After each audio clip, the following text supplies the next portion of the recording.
Hello students, so today we are here with a new chapter, that is consumer equilibrium and IC analysis. Remember last chapter we did with utility analysis.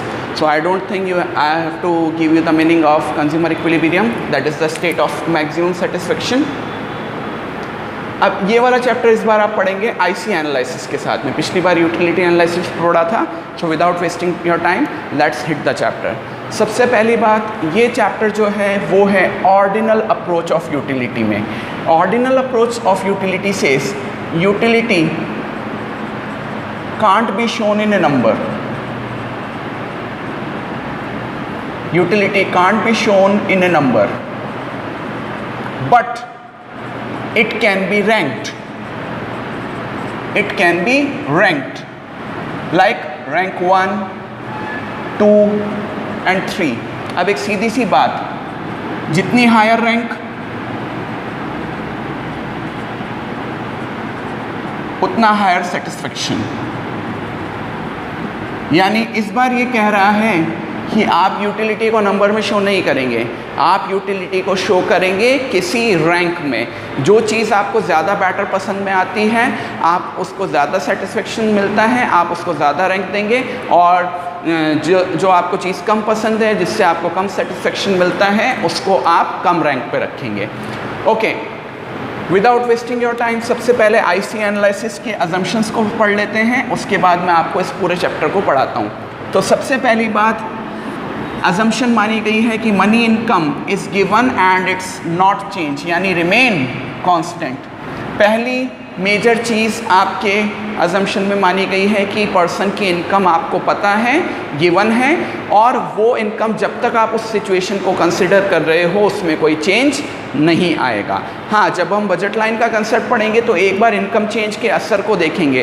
तो income change का असर क्या होता है वो हम वहाँ discuss करेंगे. बाकी जब तक हम आईसी एनालिसिस पढ़ रहे हैं तो हमें मान के चलना है कि इनकम कांस्टेंट है. दूसरा most important thing, this is one of the most important assumption of IC, कि यहाँ पर कंज्यूमर जो होगा वो अपनी इनकम को 2 गुड्स पे स्पेंड करेगा. रिमेंबर, आईसी की मोस्ट इम्पॉर्टेंट अजम्पशन है कि कंज्यूमर अपनी इनकम को 2 गुड्स पे स्पेंड कर रहा है. तो इसको आपको ध्यान में रखना है, यही इस चैप्टर का बेस है. तीसरा, preference of the consumer is well defined. Preference या टेस्ट ऑफ ए कंज्यूमर या उसकी पसंद नापसंद अच्छे से डिफाइंड की गई है. या चैप्टर को ध्यान में रखते हुए कहा गया है कि पर्सन इस चैप्टर में अपनी चॉइसेस, अपने विशेस, डिज़ायर्स का बहुत अच्छे से ध्यान रखेगा. इसमें एक लाइन मैंने यहाँ लिखी है, intensity of desires increases with less of it. इसको मैं समझा देता हूँ आपको. जैसे मान लीजिए आज आपके पास 5 पेन्स हैं. अब आपका एक दोस्त आके कहता है कि अरे यार मैं आज पेन नहीं लेके आया, प्लीज़ मेरे को एक पेन दे दे. आपने एक पेन उसको दे दिया, बचे 4. फिर एक दोस्त आया, फिर आपने उसको एक पेन दे दिया, बचे 3. फिर आपका एक दोस्त आया, आपने उसको एक और पेन दे दिया. तो आपने शुरुआत के 3 दोस्तों को बड़ी आसानी से एक बार में मांगने पे पेन दे दिया. बट अब जब आपके पास केवल 2 पेन्स रह जाते हैं, तो अब अगर कोई नया दोस्त आके आपसे पूछता है तो आप देने से पहले एक बार सोचोगे. बिकॉज पहले आपको पता था कि आपके पास गुड्स की अच्छी खासी क्वांटिटी पड़ी है, तो आप लूज़ करने को बहुत आसानी से तैयार है. देखिएगा यहाँ लिखा हुआ है, intensity of desires increases with less of it. अगर आपके पास क्वांटिटी किसी चीज़ की लेस है तो आपकी उसमें डिज़ायर या इंटेंसिटी इंक्रीज रहेगी, और क्वांटिटी ज़्यादा है तो इंटेंसिटी या उसको पजेस करने की डिज़ायर कम रहेगी. यही मैं समझाना चाह रहा हूँ. जब आपके पास 5 पेन थे या 4 पेन थे या 3 पेन थे, आपने आसानी से लूज़ कर दिया. बट जैसे ही आपके पास केवल 2 पेन बचते हैं तो अब आप लूज़ करने के लिए सोच रहे हो, क्योंकि पता है जैसे ये लूज़ हो गया तो बचेगा 1 पेन. तो अब आपके पास जितनी क्वांटिटी कम होती जाएगी उतनी आपकी इंटेंसिटी ऑफ डिज़ायर या possession desire into that commodity increases. ये भी एक इम्पॉर्टेंट चीज़ अपने को ध्यान रखनी पड़ेगी पूरे चैप्टर के दौरान. और एक most of the important concept जो इस पूरे चैप्टर का बेसिक बनेगा, बार बार आएगा, वो अब मैं आपको समझाने जा रहा हूँ. That is also our next assumption. The next assumption says more of a good gives more satisfaction, और इस कंसेप्ट का नाम है monotonic preference. More of a good gives more satisfaction, it is monotonic preference. अब इसको समझते हैं बड़े आसान शब्दों में आपके घर चल के। आपने देखा होगा कि आप ब्रदर सिस्टर्स में या आपके फ्रेंड्स में कई बार लड़ाई हो जाती है। क्यों? जैसे मान लीजिए आपके घर पे 3 चॉकलेट्स आई, आपको 1 चॉकलेट मिली, आपके ब्रदर या सिस्टर को 2 चॉकलेट मिल गई। महाभारत शुरू हो गई है, आज महाभारत होके रहेगी। आप अपने दोस्त के साथ पिज़्ज़ा शेयर कर रहे हैं, पिज़्ज़ा के 3 स्लाइस किए गए हैं, एक आपने लिया, एक आपके दोस्त ने लिया, लेकिन इसको खाते खाते भी आप दोनों का ध्यान इस बात पे है कि वो जो तीसरा स्लाइस है वो कौन लेगा, और दोनों उस एक आखिरी स्लाइस के लिए लड़ जाते हैं, भिड़ जाते हैं, एक दूसरे को चाहे तो मर्डर करने को तैयार हो जाते हैं। क्यों? इट इज़ रीज़न बिकॉज आपको पता है कि वो स्लाइस आपको और ज़्यादा क्वांटिटी ऑफर करेगा। तो समझिएगा, हम अपने भाई से लड़ गए जस्ट बिकॉज उसको 2 चॉकलेट मिली, हमें 1 ही मिली। हम अपने दोस्त से इस आखिरी स्लाइस के लिए लड़ाई कर रहे हैं क्योंकि हमें पता है ये स्लाइस जिसने खाया उसने ज़्यादा क्वांटिटी कंज्यूम की। और मोनोटोनिक प्रेफरेंस बेटा यही कहता है, मोनोटोनिक प्रेफरेंस ये कहेगा कि जिसने ज़्यादा कंजम्पशन किया है यूनिट्स का, या जिसको ज़्यादा क्वांटिटी मिली है, उसको ज़्यादा सेटिस्फेक्शन भी मिला होगा in terms of total utility. मैं बात कर रहा हूँ, ध्यान रखिएगा, मोर कंजम्पशन तो मोर यूटिलिटी मिली होगी, और मोर यूटिलिटी यहाँ कौन सी वाली? टोटल यूटिलिटी की बात कर रहा हूँ मैं, और इसका मतलब मोर सेटिस्फेक्शन मिला होगा। तो इसी चीज़ को हम बोलते हैं मोनोटोनिक प्रेफरेंस। आपके घर पे जो भाइयों में या भाइयों बहनों में झगड़ा हो जाता है कि इसको ज़्यादा दे दिया, मेरे को कम मिला, मोनोटोनिक प्रेफरेंस। आप अपने दोस्त से पिज़्ज़ा के आखिरी बाइट के लिए या मंचूरियन की लास्ट उस बोल के लिए लड़ जाते हैं बिकॉज ऑफ मोनोटोनिक प्रेफरेंस। तो ये इस चैप्टर में बहुत इंपॉर्टेंट रोल प्ले करने वाला है, जो अभी मैं आपको बताने वाला हूँ। इसके बाद एक चीज़ और है कि हम यहाँ डील करेंगे एक रेशनल कंज्यूमर से। रेशनल कंज्यूमर वो है जो जानता है कि उसके रिसोर्सेज लिमिटेड हैं, उसे 2 गुड्स यूज़ करने हैं और अपने को मैक्सिमम स्टेट ऑफ सेटिस्फेक्शन में जाना है। Now I am giving U A bit of meaning of monotonic preference, और वहीं से अब इस चैप्टर में कैसे पूरी डील चलेगी वो मैं बताने जा रहा हूँ। तो देखिएगा मोनोटोनिक प्रेफरेंस और आईसी 2 कॉम्बिनेशन चलते हैं। एक बार मैं शॉर्ट में आपको आईसी कॉम्बिनेशन भी बता देता हूँ, फिर उसके बाद मोनोटोनिक प्रेफरेंस के साथ इसका कंपैरिजन करता हूँ। देखिएगा हुआ क्या, राम और श्याम 2 दोस्त थे। एक ने दोनों 2 चीज़ें शेयर कर रहे हैं, चॉकलेट्स और आइसक्रीम। राम ने कहा मैंने 5 चॉकलेट्स खाई, राम ने 5 चॉकलेट्स खाई और 2 आइसक्रीम्स खाई। इसके बाद श्याम ने बोला मैंने 6 आइसक्रीम्स खाई है और 6 चॉकलेट्स और 3 आइसक्रीम खाई हैं। अब देखिएगा, अगर हम आपस में कंपेयर करें तो श्याम ने चॉकलेट्स भी ज़्यादा खाई और आइसक्रीम भी ज़्यादा खाई। ऑब्वियस है कि सेटिस्फेक्शन लेवल किसका ज़्यादा होगा? श्याम का। Answer due to monotonic preference. अब देखिएगा, इसमें ऐसा मत करिएगा कभी भी कि 5 + 2 7 6 + 3 9। नो, ये नहीं करना है। आपको क्या करना है, आपस में क्वांटिटीज़ को कंपेयर करना है कि भाई जैसे चॉकलेट्स की बात हुई तो राम ने 5 चॉकलेट्स खाई, श्याम ने 6 चॉकलेट्स खाई। ज़्यादा चॉकलेट्स किसने खाई? श्याम ने। तो चॉकलेट्स के मामले में श्याम विनर। इधर भी आके देखिए, आइसक्रीम के मामले में राम ने 2 आइसक्रीम खाई थी और श्याम ने 3 आइसक्रीम खाई।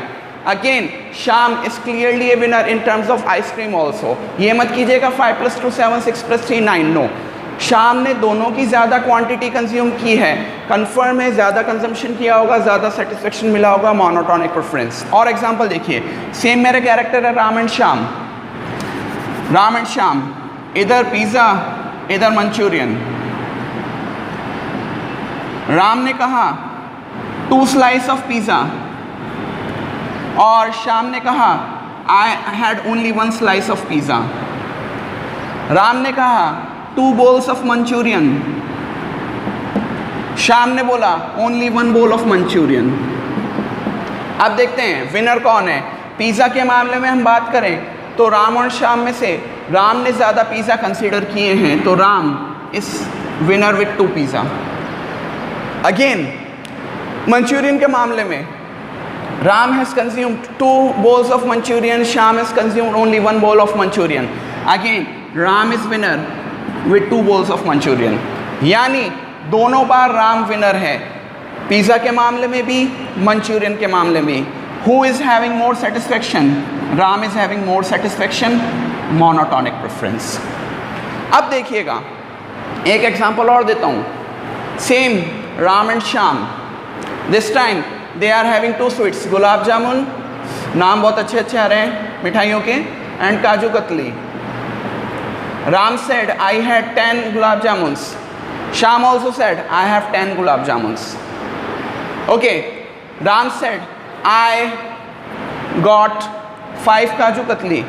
Sham says, I got 6 kaju katli. अब देखिएगा गुलाब जामुन के मामले में राम और श्याम दोनों बराबर, तो यहाँ हम विनर को नहीं बता पाएंगे ज़्यादा सेटिस्फेक्शन किसको हुआ। बट अगर हम काजू कतली और जिसको हम काजू कतली के मामले में देखें राम और श्याम को, तो आसानी से हम देख सकते हैं Shyam is clearly the winner. अब इधर से तो दोनों के बीच में ड्रॉ हो गया, बट जब हम काजू कतली की बात करते हैं तो Shyam is clearly the winner. Again monotonic preference की वजह से श्याम का सेटिस्फेक्शन ज़्यादा है। तो यहाँ हम देख रहे थे कि मोनोटोनिक प्रेफरेंस तब दिखाई देता है जब कंज्यूमर किसी चीज़ की ज़्यादा क्वांटिटी कंज्यूम कर लेता है। अब मैं कुछ एग्जांपल दे रहा हूँ जहाँ आपको मोनोटोनिक प्रेफरेंस जज करने में बहुत प्रॉब्लम आएगी। देखिएगा,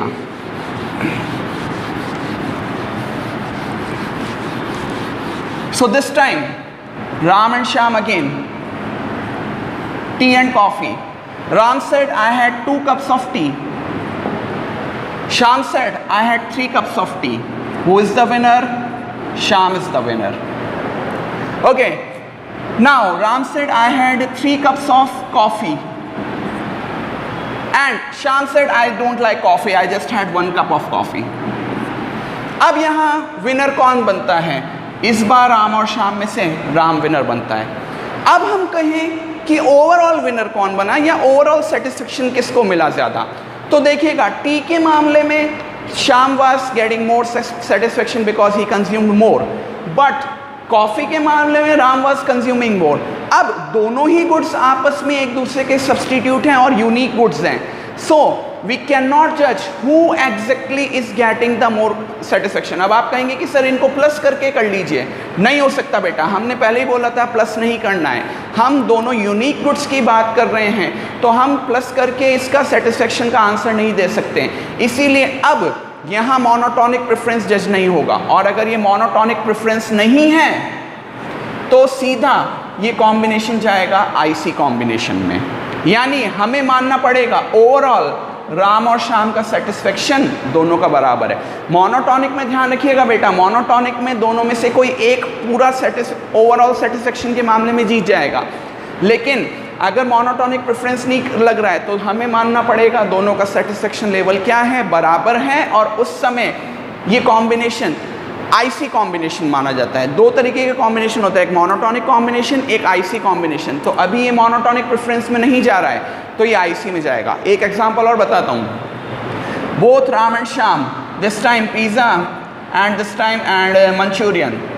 Ram said I had 3 slices of pizza. Sham said I had 5 slices of pizza. Who is the winner? Ram and Sham में Sham is the winner. Now Ram said I had 2 bowls of Manchurian. Sham said I just had 1 bowl of Manchurian. Yes, इस बार Manchurian के मामले में आपका राम जीत जाता है। अब हम ओवरऑल बात करें तो एक तरफ राम, पिज़्ज़ा के मामले में राम को सेटिस्फेक्शन ज़्यादा मिल रहा है और मंचूरियन के मामले में शाम को सेटिस्फेक्शन पिज़्ज़ा के मामले में शाम का सेटिस्फेक्शन ज़्यादा है, मंचूरियन के मामले में राम का सेटिस्फेक्शन ज़्यादा है। ओवरऑल हम अगर बात करें तो हम जज नहीं कर पाएंगे, क्यों? प्लस तो करने का बोला ही नहीं था। तो हमें मानना पड़ेगा कि ओवरऑल हम ये नहीं बता सकते दोनों में से सेटिस्फेक्शन किसका ज़्यादा है, यानी ये मोनोटोनिक प्रेफरेंस का कॉम्बिनेशन नहीं है। और अगर ये मोनोटोनिक प्रेफरेंस का क्वेश्चन नहीं है तो ये IC कॉम्बिनेशन में जाएगा और IC कॉम्बिनेशन के हिसाब से राम और श्याम दोनों का सेटिस्फेक्शन बराबर माना जाएगा। तो देखिएगा इस चैप्टर में सबसे मोस्ट इंपॉर्टेंट चीज़ यही है, मोनोटोनिक प्रेफरेंस के अंदर ये माना जाता है कि जब आपने गुड्स की ज़्यादा क्वांटिटी कंज्यूम की है, ज़्यादा क्वांटिटी का कंजम्पशन किया है, तो आपको ज़्यादा सेटिस्फेक्शन मिलेगा, जो अभी इससे पहले वाले एग्जांपल्स दिखाए थे। यहाँ इंडिविजुअल यूनिट में तो आप पहचान पा रहे हैं, बट ओवरऑल में नहीं पहचान पा रहे हैं। तो ओवरऑल पे ये मोनोटोनिक प्रेफरेंस का कंसेप्ट नहीं लग रहा है, तो वहाँ लगेगा IC का कंसेप्ट। सेम वे यहाँ पर भी MP का कंसेप्ट नहीं लगा, तो IC का कंसेप्ट लगेगा। इसका मतलब है कि दोनों का सेटिस्फेक्शन हमें क्या मानना पड़ेगा, इक्वल मानना पड़ेगा, और दोनों को इक्वल लेवल ऑफ सेटिस्फेक्शन पे ले जाना पड़ेगा। यही इस IC का मतलब होता है। अब मैं आपको IC कॉम्बिनेशंस के बारे में डिटेल में समझा रहा हूँ।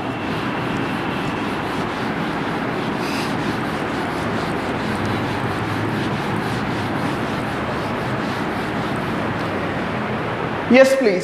सो IC कॉम्बिनेशंस क्या होते हैं? सबसे पहले तो IC कॉम्बिनेशंस को पढ़ लेते हैं।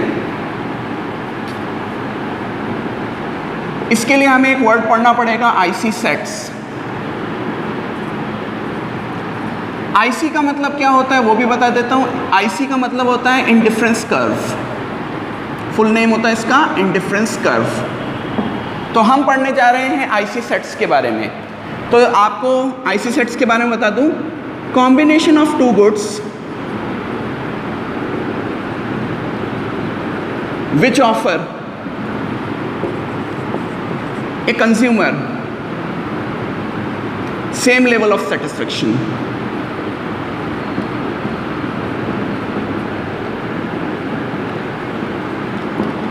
हमारा कंज्यूमर टू गुड्स को यूज करेगा और उनके ऐसे सेट्स जो कंज्यूमर को same level of satisfaction offer करें, उन्हें हम IC सेट्स कहते हैं। एग्जाम्पल के तौर पे बताता हूँ। मान लीजिए हमारा कंज्यूमर दो चीज़ें यूज़ कर रहा है, आइसक्रीम एंड चॉकलेट। अब देखिएगा IC कॉम्बिनेशन के तौर पे मैं इधर लिख रहा हूँ 1 2 3 4, इधर मैंने लिख दिया 10 7 9 एंड 8, सॉरी 10 9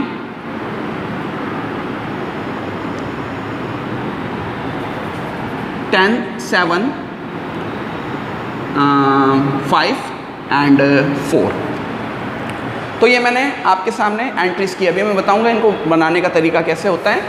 तो देखिएगा, अब आप कोई सा भी कॉम्बिनेशन उठा के देख लीजिए, चाहे A को B से कंपेयर कर लो, चाहे A को C से कंपेयर कर लो, चाहे B को D से, या कोई भी आपस में कॉम्बिनेशन आप कंपेयर कर लोगे।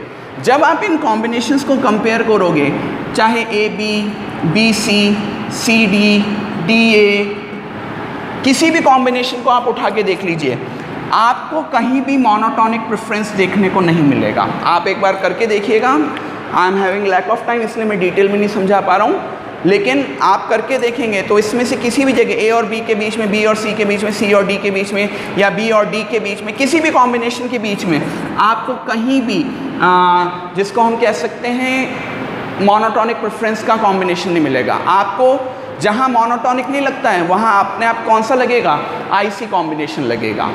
तो इनमें से किसी भी जगह मोनोटोनिक प्रेफरेंस नहीं लग पाएगा। प्लीज़ करके देखिएगा, नहीं समझ में आए तो एक बार मुझे बताइएगा, मैं आपको करके और इसका अलग से एक सेपरेट वीडियो बना के दे दूंगा। तो देखिएगा, इसमें से किसी भी कॉम्बिनेशन के बीच में, चाहे AB, BC, CD या DA, BA, वॉटेवर, उनके बीच में IC मोनोटोनिक कॉम्बिनेशन नहीं है, तो ये बनेंगे IC कॉम्बिनेशन। और IC कॉम्बिनेशन होने का मतलब ये है कि चाहे हम कॉम्बिनेशन A उठाएं या कॉम्बिनेशन B उठाएं, ये चार कॉम्बिनेशन दिए हुए हैं, इनमें से कोई भी हम कॉम्बिनेशन चूज करेंगे, उससे जो हमें सेटिस्फेक्शन मिलेगा वो बराबर होगा, चाहे हम कॉम्बिनेशन A वाले गुड्स को कंज्यूम कर लें या B वाले को या C वाले को या D वाले को, क्योंकि इनमें से कोई भी मोनोटोनिक प्रेफरेंस वाला कॉम्बिनेशन नहीं बन पाएगा। तो अपने आप ये IC जाएगा और वो हमें same level of satisfaction offer करेगा।